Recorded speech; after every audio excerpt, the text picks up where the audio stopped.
是森林园长合河村的乡道，这个路面是年久失修，加上早期这个排水沟的设计有欠点，所以真会淹水。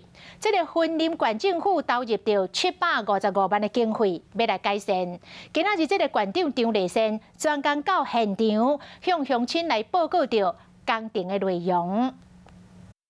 伫咧元江乡合河村的路，有所在已经损得严重，点啊甲目规会翘起来，边的沟啊深度浅，无法度正常排水，较会淹水。大家拢希望会当赶紧来改善路的问题。对阮村民来讲吼，因为阮土豆拢一定爱拍的嘛，啊，这条最好的是咱咧拍土豆的加做所在好拍啦。 经过村长和真侪民意代表反映，森林县政府落755万经费来修理这条路，预计伫咧5月底时间6月完成。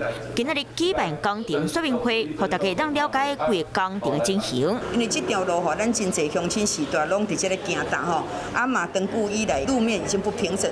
完工了后，品质会变好，嘛改善淹水问题，让农民用路会当变更较便利、更舒适。 华视新闻看起来，赶快订阅我们的华视新闻 YouTube 频道，欢迎按赞、订阅、开启小铃铛，最新最及时的资讯要提供给你。